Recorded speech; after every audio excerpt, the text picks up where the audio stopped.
అపోస్తుల కార్యముల గ్రంథం 2వ అధ్యాయం. పెంచెకోస్తను పండుగ దినము వచ్చినప్పుడు అందరూ ఒకచోట కూడియుండిరి. అప్పుడు వేగముగా వీచు బలమైన గాలి వంటి ఒక ధ్వని ఆకాశము నుండి అకస్మాత్తుగా వారు కూర్చుండియున్న ఇల్లంతయు నిండెను. మరియు అగ్నిజ్వాలల వంటి నాలుకలు విభాగింపబడినట్లుగా వారికి కనబడి వారిలో ఒక్కొక్కని మీద వ్రాలగా, అందరూ పరిశుద్ధాత్మతో నిండిన వారై ఆ ఆత్మ వారికి వాక్శక్తిని అనుగ్రహించిన కొలది అన్య భాషలతో మాటలాడసాగిరి. ఆ కాలమున ఆకాశము క్రింద నుండు ప్రతి జనములో నుండి వచ్చిన భక్తిగల యూదులు యెరూషలేములో కాపురముండిరి.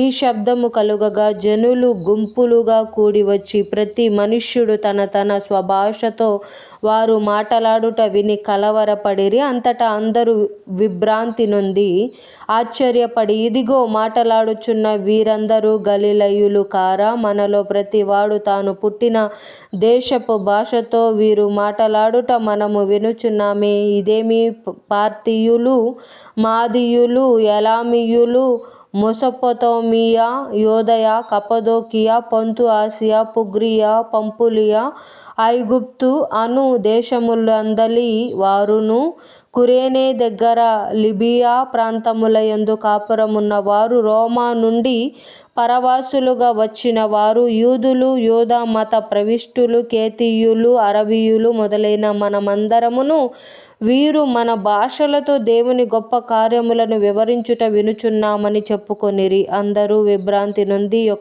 ఎటూ తోచక ఇదేమగునో అని ఒకనితోనొకడు చెప్పుకొనిరి. కొందరైతే వీరు క్రొత్త మద్యముతో నిండి ఉన్నారని అపహాస్యము చేసిరి. అయితే పేతురు ఆ 11 కూడా లేచి నిలిచి బిగ్గరగా వారితో ఇట్లనెను, యూదయ మనుష్యులారా, యెరూషలేములో కాపురమున్న సమస్త జనులారా, ఇది మీకు తెలియుగాక. చెవియొగ్గి నా మాటలు వినుడి. మీరు ఊహించునట్టు వీరు మత్తులు కారు. ప్రొద్దు బొడిచి జామైనా కాలేదు. యోవేలు ప్రవక్త ద్వారా చెప్పబడిన సంగతి ఇదే. ఏమనగా, అంత్య దినములయందు నేను మనుష్యులందరి మీద నా ఆత్మను కుమ్మరించెదను. మీ కుమారులును మీ కుమార్తెలును ప్రవచించెదరు. మీ యవ్వనులకు దర్శనములు కలుగును. మీ వృద్ధులు కలలు కందురు. ఆ దినములలో నా దాసుల మీదను నా దాసురాండ్ర మీదను నా ఆత్మను కుమ్మరించెదను గనుక వారు ప్రవచించెదరు. పైన ఆకాశమందు మహత్కార్యములను, క్రింద భూమి మీద సూచక క్రియలను, రక్తమును, అగ్నిని, పొగ, ఆవిరిని కలగజేసెదను. ప్రభువు ప్రత్యక్షమగు ఆ మహాదినము రాక మునుపు సూర్యుడు చీకటిగాను చంద్రుడు రక్తముగాను మారుదురు. అప్పుడు ప్రభువు నామమును బట్టి ప్రార్థన చేయు వారందరూ రక్షణ పొందుదురు అని దేవుడు చెప్పుచున్నాడు. ఇశ్రాయేలు వారలారా, ఈ మాటలు వినుడి. దేవుడు నజరేయుడగు యేసు చేత అద్భుతములను, మహత్కార్యములను, సూచక క్రియలను మీ మధ్యను చేయించి ఆయనను తన వలన మెప్పు పొందిన వానిగా మీకు కనపరిచెను. ఇది మీరే ఎరుగుదురు. దేవుడు నిశ్చయించిన సంకల్పమును, ఆయన భవిష్యత్ జ్ఞానమును అనుసరించి అప్పగింపబడిన ఈయనను మీరు దుష్టుల చేత సిలువ వేయించి చంపితిరి. మరణము ఆయనను బంధించి ఉంచుట అసాధ్యము గనుక దేవుడు మరణ వేదనలను తొలగించి ఆయనను లేపెను. ఆయనను గూర్చి దావీదు ఇట్లనెను, నేనెల్లప్పుడూ నా ఎదుట ప్రభువును చూచుచుంటిని. ఆయన నా కుడిపార్శ్వముననున్నాడు గనుక నేను కదల్చబడను. కావున నా హృదయము ఉల్లసించెను, నా నాలుక ఆనందించెను, మరియు నా శరీరము కూడా నిరీక్షణ గలిగి నిలకడగా ఉండును. నీవు నా ఆత్మను పాతాళములో విడిచిపెట్టవు, నీ పరిశుద్ధుని కుళ్ళు పట్టనీయవు. నాకు జీవ మార్గములు తెలిపితివి. నీ దర్శనమును గ్రహించి నన్ను ఉల్లాసముతో నింపెదవు.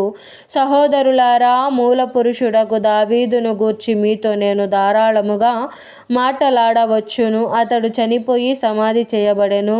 అతని సమాధి నేటి వరకు మన మధ్యనున్నది. అతడు ప్రవక్త అయి ఉండెను గనుక అతని గర్భఫలములో నుండి అతని సింహాసనము మీద ఒకని కూర్చుండబెట్టుదును అని దేవుడు తన్ను చేతులతో ప్రమాణపూర్వకముగా ఒట్టు పెట్టుకొనిన సంగతి